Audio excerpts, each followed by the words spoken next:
Let's get into it.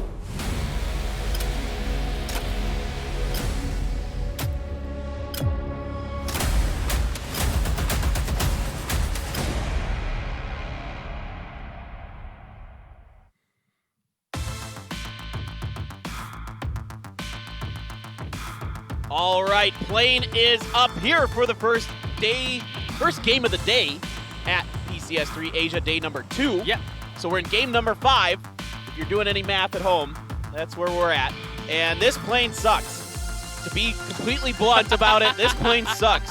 It is one of the most brutal planes you'll see on Miramar.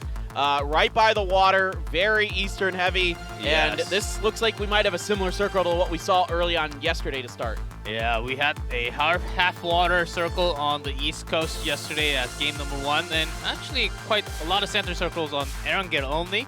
That might change up today as we have slightly slanted flight path. So not too many teams are going to be happy, especially teams like MCG and also Africa, who's looking to go a little bit further after reaching for those vehicles. So I'm curious to see if anybody's going to be fighting over the vehicles. It's what we've referred to in the past as fever drops, where you kind of hot drop each other on accident. You don't really want to be doing it, but you don't have a choice because of bad plane paths like this. We'll see if we come across any of those. As I can see on the map, I'm not seeing anything that looks too out of sync. I don't see anything that's just absolutely crazy, but you know what?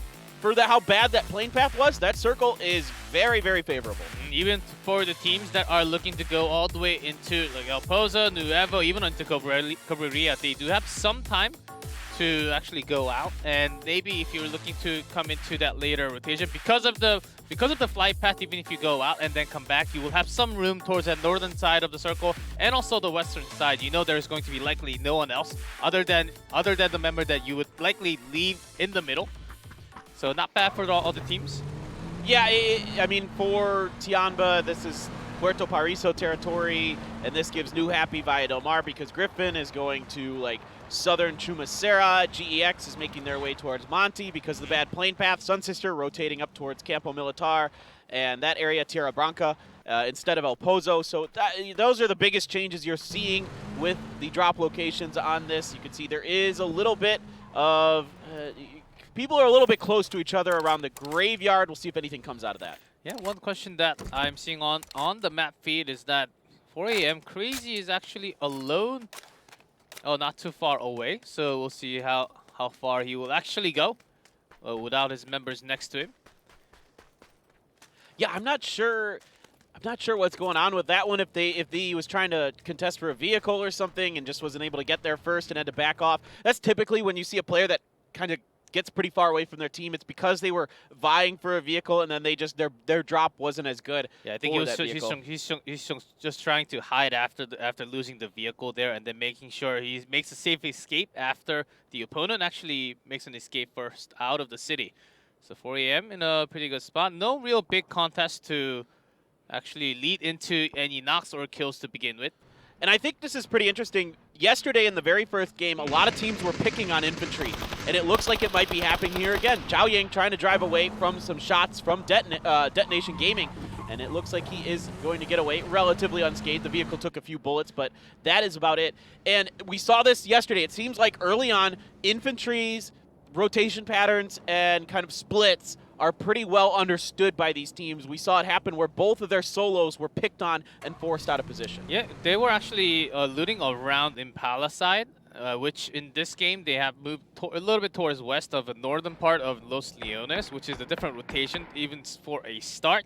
I think they might have actually thought of some more contests near Impala. It'll be harder for them to actually reach into the circle. So we already see a few teams trying to go in deep into the circle as this is pretty central on the map. So I'm curious to see if Gen G is, after PO tries to pick up his sneaky, cheeky kills that he likes to do. This is very, if you've been watching PUBG Esports, you know this well, that PO goes out on his own and tries to pick up kills early on by himself, tries to catch players unaware, kind of off guard a bit, and I'd say more often than not it works for PO, but at times he does end up getting caught himself because he waits a little bit too long or doesn't have, good enough backup from his teammates, and they don't have the proper information on how the teams are going to rotate around him and those kind of things. And paper thin, yesterday that did happen a couple of times, leading Gen.G into a miserable position, especially in Erangel. And the meme from the Korean community right now is that, okay, it's Gen.G, they'll do Gen.G things, we still have trust in PO, but only until today. Only until day 2. We'll give him one day. I mean, every team has one bad day. Ooh, careful there, Evilly. Does a few little barrel rolls, but able to regroup and get it going again. But every team has one bad day in a 6-day event. Every single team in the world, even the best teams in the world, will have at least one bad day. And that's just the way it is. It's just being able to regroup, not let it affect your mentality and come forward with better results. Now, looking forward for Gen.G, I expect them to hang out around the crater edges of the Picado crater. So there's 2 Picados. There's Bendita to the west of that. There's another crater. Gen.G really likes to hang out around the western edges of that crater, the ones that are closest to Picado. Yeah, and I think they do want to keep the split, as every single team, every other team basically know that Gen.G is in Picado, forcing a big rotation towards the western side of those mountains on top of Picado, or all the way towards the east road. So I think that's one thing that Gen.G is going to be taking advantage of, and getting a lot of the central information about the first circle. Yeah, and just a little bit later than some on this rotation, as they did kind of drop in that area around the junkyard. Once again, it seems to be that on these Eastern Heavy Plain path is going to be their loot area. They kind of fit in between El Azahar and Impala. And there you can see VLG and MCG racked up day 1 points on Miramar. They were really doing a lot of damage on this map. And I wouldn't be surprised to see either of them keep it up, particularly VLG. They've been really solid on Miramar throughout the year, and part of that is because they've been contested at the school and apartments for some of the events, but in Korea, they're also very good on Miramar as well. Oh yes, those 2 teams, and also another focus point will be New Happy. Can they start a game in Miramar? Because they are still yet to find a single point. Yan Lee trying to do a little bit of trap shooting there. Doesn't get any shots to land too heavy, but there is going to be one knock on to New Happy here. Yan Lee going to let a grenade fly. You can see Global Esports XSET is setting up for a push from New Happy. New Happy does have all 4 members that have moved in onto this, but it looks like for now GEX is going to try to either wrap around or get different positions. It is hard to hold this shack compound up on this hill. And a lot of the teams would love to take this position because it's so high up. You can get so much valuable information, even into making another stone and setting up another stone and going into the next places. You can get a lot of those value by coming up. That's exactly why New Happy is willing to change their rotation and go for the fight. And Mao, this position is dangerous at the same time. That's exactly why Ming Ming catches Mao Ye. Mao Ye didn't check his flank there. He's got to be looking towards that direction to make sure nobody's downhill from him on his flank. He never looked, and that's an easy finish for Ming Ming, and that's another kill in the bag for this up-and-coming superstar from China. Sometimes you think you're the one rotating, catching the opponent off guard, but it ends up that the other team's doing exactly the same, and sometimes you go down instead. That's something you just have to check. In these type of terrain, it is very hard. You just have to have a member to go back up with the smoke. This time, New Happy is going to escape with that 1 kill now. Yeah, that's a really interesting spot because it does get contested a lot between teams that come from El Pozo or Monte, because it is, like you mentioned, a really good spot to get information from. It is pretty high up. The problem is if actually you're the first team there, it's really hard to defend that location. There aren't a lot of easy angles to just lay down fire from, and it's because you have to get to the edge of the hill, and the actual buildings, the shacks and things, are kind of far away from the edge. And it was early enough for GEX that they were still looting from some near positions. Not exactly that. We have another center circle, as this may actually end up near Picado, or just the east of Picado. That's Gen.G already moving towards that eastern side. Yeah, not too surprising to see Gen.G's movements. They're hedging their bets with that 2-2 split, although I imagine they might try to regroup. Griffin is on a 4-man set. 4 a.m. as well, coming in from the north side of the circle. Forever, a little over half damage in transition. 4 a.m. setting up right on top. I think they're trying to do a similar type of strategy that we mentioned before the game started, just like in day 1. Okay, I think this is a strategy for week 1 for sure for 4 a.m. Keeping those other teams that's trying to make a late entry or easy rotation into that next circle, try to get those easy points out, and by locking them out of the circle. And this is a good position to do it from. You've got a really good funnel into this road. road. So I would say if you're going to do this, this is actually one of the more favorable positions to do it in. And I can see already, yeah, 4AM has set up in the houses. Now part of that is circle dependent, but I imagine they're going to try to get some picks along the way. Yeah, I like the different position already in the lower spot near the road instead of trying to have that trap setup like yesterday. So certainly in a better position with not too far to split near the graveyard for 4AM. And K7 is actually approaching into them. There might be a fight going on very soon enough.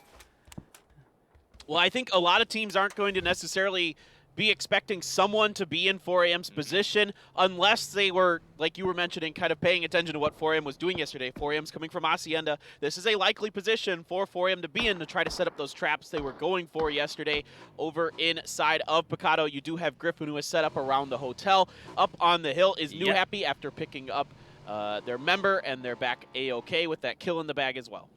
Yep, after Genji have left the spot for Picado, Griffin just taking few spots away from, not into the casino or the fighting space, going into that hotel. I think it's a smart choice, leading them into the hill towards the eastern side, not really taking too much damage from Genji either. Tianba was coming from the Puerto Paraiso area, so it makes sense. They're lining up towards the southeast side of the circle. They've got OPGG hanging out along the western edge of Los Leones. You've got Detonator Gaming White. Detonation Gaming White loves this compound, but let's hold the phone on that for a second. New Happy has spotted out members of Sun Sister. Faye gonna get knocked by Giao, and Ming Ming's gonna finish the job. Ken Des trying to see if he can get on the side of them, but that rock is going to be tall enough, and it's not going to allow Ken Des to really get a good enough angle. Yeah, harder position for Sun Sisters because they have to come up to the hill and then challenge into New Happy, which they're in favorable, very advantageous position for them. And if they go down, 4AM is already on the wait, so Sun Sisters no other choice to go out into the blue and make a long rotation towards the power grid and then go down into Picado side. Yeah, once a team gets to that mountain by San Martin, it's really hard to get past it. You basically have to get a little lucky if they're set up solidly and they've had enough time. So Sun Sister, yeah, exactly, gonna have to try a different kind of setup, but there was a crate that came down, and 4AM is going to take a bit of a risk, not a huge one, and reach out and get that level 3 gear. And the other things that come with it, it's going to be God V snagging that for himself. Yeah, and of course, God V. Yeah, right? It has to be God V, but that wasn't too greedy. The crate wasn't too far away from Crazy and Forever, so I think that's good enough. And another quite central circle right into the mountainside of east of Picado. So this will be another pretty hard game for Tianba, I think, because they have to break into a lot in the next upcoming circle. So I think when I look at this map, the first thing that comes to my mind is infantry. Are they going to be able to defend this push that I see Pero just about to make? I'm sure we're about to watch it. Oh, Indeed, yes. this is a huge moment for infantry right now, and Pero. Both of these teams towards the bottom of the leaderboard coming into today, and there's only 2 here for infantry right now. Pero on the 4-man push, so they are full up and running. But these houses very hard to push, but Bullying down early already from Mamu. Zhao Yang trying to hold up in the house, and he's going to have his work cut out for him, and it is going to be infantry sending the reinforcements. These 2 teams are just going to duke it out, but it might be too little too late. He flies out in front, gets one. That's going to be an instant down, but Longsker going to pay the price. Zhao Yang has been knocked as well. 9 very hurt, and that is almost all of infantry down. And infantry thought they had a lot of chance the moment they had the vehicles into the house. When they got the reinforcement, that was the timing to strike. But Pero just reacting so well to that attack. And also somewhat of Genji's help actually, lining down some sights into this compound, getting to pick up one more. And will they be the first team to go down, or is it Pero? Well, VLG full scented at Genji up on the western edge of all of this, but we're staying on this fight for right now. 9 comes through, does pick up that point for their team. So it's XDD versus 9. Pero 1v1 going on right now, and this battle doesn't really seem like it's going to benefit either of these teams. It's probably going to benefit whoever wants to come in and take the center of this crater later. Meanwhile, VLG and Genji have been really duking it out. It looks like right now Genji has a slight advantage in that fight, but we'll see if that one catches our eye as Infantry's 9 thinks somebody's still up there. In fact, nobody home for that volley, and XDD tricks him a bit. Infantry! They're gone again. No! Early exit, and VLG making another early exit themselves. It's going to be Machao from Detonation Gaming White that takes them down, and already here in phase number 3, 2 teams out. I think a lot of the teams actually thought about coming down to this exact spot where Pero challenge infantry, but because of a lot of teams near that edge of the crater where they have a lot of sights to shoot them from, none of the teams actually tried to get in. Even Gen G just staying on top, knowing that a lot of the teams are looking for those easy points. And I think they're making the smart choice. That's exactly what Gen G is doing. Also, New Happy right on top. Code! There's Code a time. code at the top of your screen there. Make sure you guys punch that in. Blah, blah, blah, best friend. Get best it in friend there. forever. Best friend forever. Go into the PUBG Esports game, and you can enter your code there, redeem it, and get yourself some sweet, sweet coupons and other things. So this is going to be fascinating. Phase 4 circle, oftentimes so important for these next teams that are especially on the edges, as it'll dictate exactly where they have to go, and it does indeed center up on top of this crater. So for Apparel and Infantry, the idea to fight over this compound was correct. However, they both just do so much damage to each other. I don't imagine that XTD can hold on to this. And Entis, are they going to make a dive for the center of this? They will actually come near the crate, and there are some spots, not too much, that they can use the vehicles to cover because they got some terrain. I don't think they want to go all the way into the center of the crate, but to the side just so that they have some cover from the mountains. Yeah, this is tough. It is a bit of a tricky position to make work over here, but you can kind of do it. But it is going to be Gen G who's picking on them already. Gen G does survive the 4-man push from VLG, but Under's going to get knocked already in transition from Zhaoke, and it is going to be Anonix as well starting to participate in this potential slaughter here onto Entis. Honestly, I wonder how much Entis realizes that that compound in the middle is only one person left in there, because it's hard to just blind send it into that compound, but if you kind of sensed that it was infantry in peril, I might actually go for it. I think they sort of sensed it, but it was going to be a lot of open shots from Genji and New Happy, which, because Entis rotated into that crate, it forced some open shots from Genji into New Happy into Genji. I think this is another contest that we might see with the next upcoming rotation very soon. And a lot of teams are actually going to clash towards that east side. We have K7, Africa Freaks, Tianba, so those teams are going to be losing a lot of those members. I mean, the crazy part about this crater is you can fit a lot of teams around it. So it is going to be pretty tightly packed, but there's room to maneuver, there's spaces to work, there's dips available. And K7 now going to be holding the line against this push from Tianba and Africa Freaks. Yeah, that's exactly where Observer is showing that Tianba is holding a line and also near the compound, but Africa Freaks, they're about to face K7, and when they do, when there are a couple knocks, Tianba, they will go grab those points. They need more points. They want to climb up right now. It's only day 2, but they are hungry for points. Yeah, Tianba and the Chinese teams in general are not afraid to third-party fights if they think it's a good idea. And then when they attack, they do not let off. It is full send every time. Good grenade from Lockslock, almost gets the knock onto EJ, able to survive it. Buyo, who does have a bolt action for himself. That's not typical. That one is probably just a bit of a loot situation. Another good grenade from Lockslock does end up finding EJ there over to Tianba. Lurena is going to make Lockslock pay for that hard work with his grenades. And the Freaks are trying to drive forward a bit, trying to see if they can reposition themselves. And that's exactly when Tianba is going to go out and look for those kills, even into K7. As both the Africa Freaks, K7, they're about to basically maybe pick up few points here and go down very soon. Yeah, Roa had no problems with not there. That was easy peasy.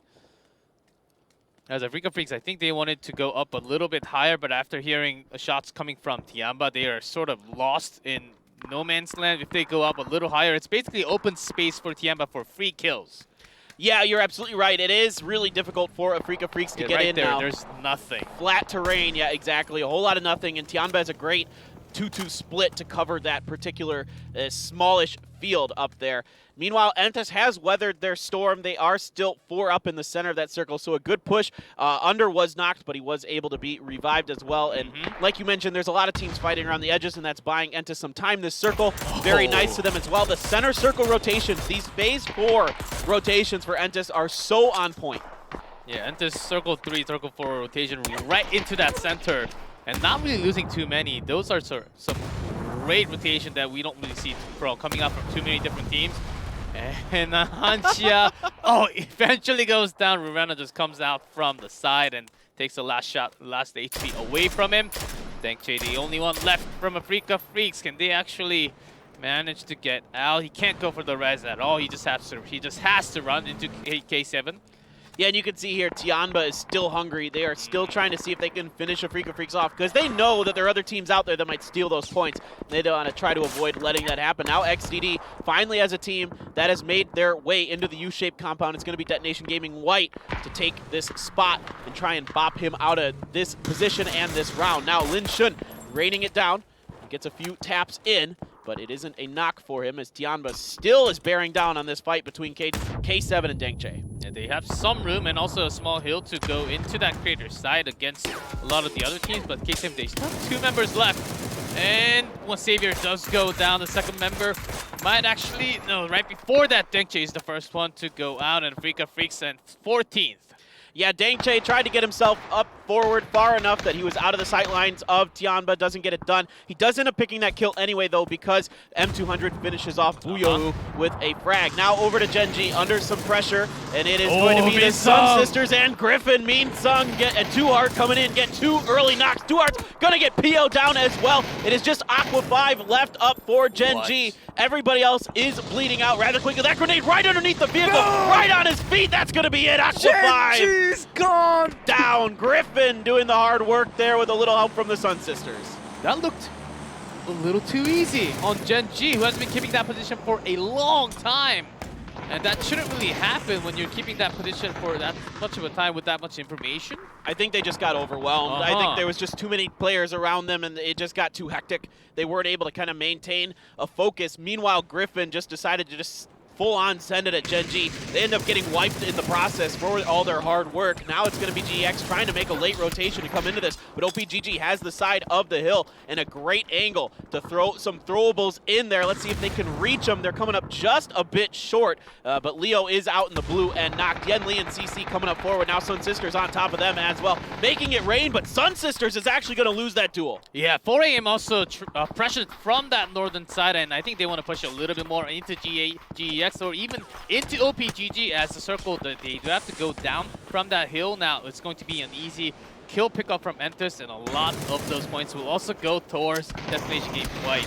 Yeah, this is Detonation Gaming's White to farm the teams that have to come in off the hillsides. It's going to be a little harder for Entus. They're a little more exposed, but definitely for Detonation Gaming White. This is a round where you could pick up a lot of points, and you absolutely should. Now, Evil Lee, once again, with an AWM for MCG. They're making a late rotation from the north. They're going to have to butt heads with New Happy, but Zhao K already knocked. Lycanon trying to go for the res, doesn't like it. Feels like he has to reposition because there are a lot of throwables coming up and over. 4AM, New Happy, MCG, Tianba, all the Chinese teams on this northern hill trying to contest for the best spot to go into the next circle.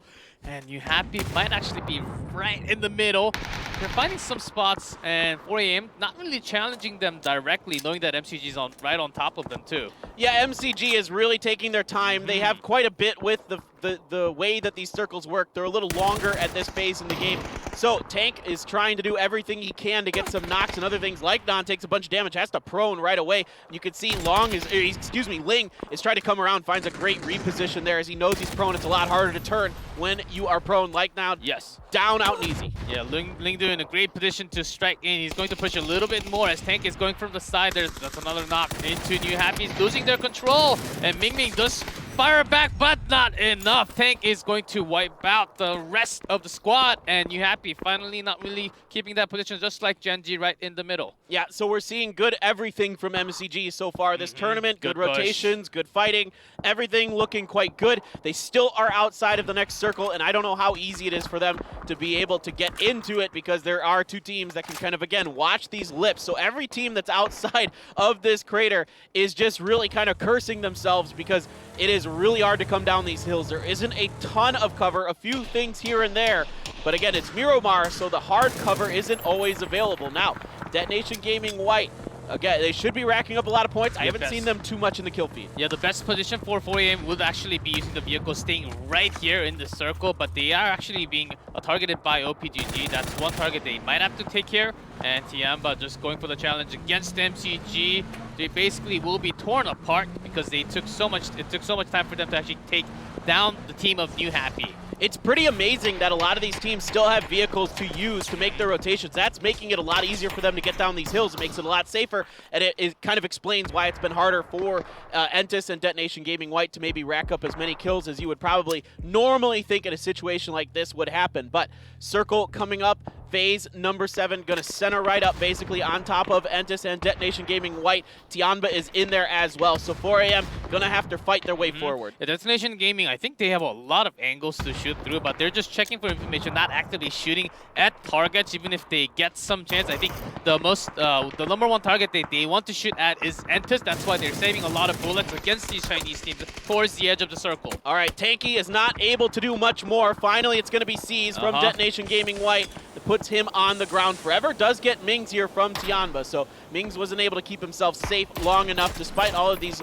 wonderful vehicles that Tianba does have available. Some good shooting from M200, and now Melifo is going to find Lou. Let's see if anybody can steal that out. Entis now all eyes squarely on to Tianba. They're pretty bunched up. Let's see if they can get anything going. 4AM as well, and Under with a good grenade finds Crazy 112. 2 down for 4AM as they are getting pushed in by the circle now. Yeah, 4AM even going in near Entis would be amazing. Only if Tianba gets some knocks like these angles that Lorena's right now looking for getting some damage in, but the vehicles are blocking. That's a great headshot onto Under.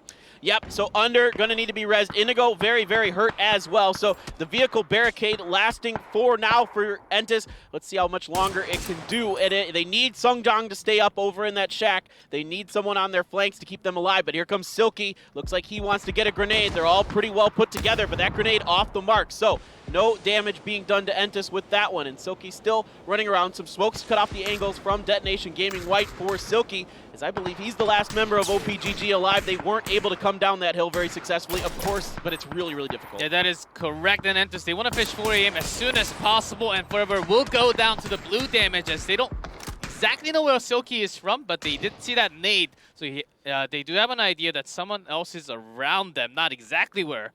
Yeah, you can see nobody from Entis is really looking over in Silky's direction yet, so they're a little confused. They're getting shot at a lot by Tianba, so again, that's where their attention is focused. Generally, the bullets are going to, create that attention. I don't think they know. I think that they thought that nade was from 4AM. And it's possible they never... Silky might just strike on their back immediately and then bring them down from a chicken winning position. Yeah, it's hard if there's all that stuff going on to hear the direction from where it's bouncing from. You can kind of get a decent direction of where the grenade came from by the bounces. Actually, some players can actually hear that well. Detonation Gaming White, in the meantime, is going to have to push a little bit further forward, but they're able to keep all of their vehicles relatively safe, and that's going to be potentially a really big deal here at the end of a game. If you can have vehicles alive at the end of Miramar, that's a really big advantage because, again, there isn't a lot of hard cover on Miramar compared to some of the other maps. Ooh, quite an early push by Detonation Gaming here. White pushing into that small hill against Entis. I don't think they would just let that easily go because they will come for the push. They know Tianba, they cannot come down any time soon enough because they don't have that many vehicles. Yeah, this is a weird situation for Detonation Gaming White. They had that compound for a long time, but this circle has kept Tianba's hill position in, so they have to go for this other side. They can't really cut across. There's just too much open space, so they have to go to the side, work on these hills, and get into Entis's grill, and Silky as well, still alive and still hiding. Now, Kale up and over, doing some good damage, but Gokuri actually knocks Machao there, so a bit of a mistake there from Detonation White coming out under pressure. But still, Tianba, whenever they go on top of these... Oh, Silky actually takes Indigo down from the side. Entis, they had no idea he was right there. This is the perfect time for Silky to pick up those sweet few points. But Tianba is also on top, so he can't really extend too far. Yeah, Silky doesn't have any more throwables in the bag. No frags, no mollies, so he's not able to take advantage of it. Lurena's going to be the one to find him. He almost... It really wrecks Entis's round. He makes a ton of damage into them, but it isn't enough to get... Oh, there's a good grenade from Gokuri. That's going to put a lot of hurt into Entis. Under, only hanging on by a sliver of health. Detonation Gaming White should pop up over this hill and finish the job, but there is some crossfire coming from Tianba. It's going to be actually Tianba that's going to wipe Entis out, and now it is 4 members of Detonation Gaming White against 3 of Tianba. And Detonation Gaming White, they have some room, but Tianba, M200 already pushed right towards their face. This is going to be big. Oh, that thing! It's huge! Detonation Gaming White, they almost had the chicken, but not anymore. Tianba pushing all the way into White. Oh, it's going to take a miracle now. Only one member standing. Just Gokuri for Detonation Gaming White. The smoke wall is down, but the rest of his team is basically out. More throwables coming in. A good grenade does some damage. It gets a knock on M200. Lin Shun comes up and over, but it's going to be M200 and Tianba that are going to finish the job. Tianba again for the first game in Miramar, getting that chicken dinner. Woo! What a start for them again, but they have been cursed yesterday after getting that chicken dinner, so we'll take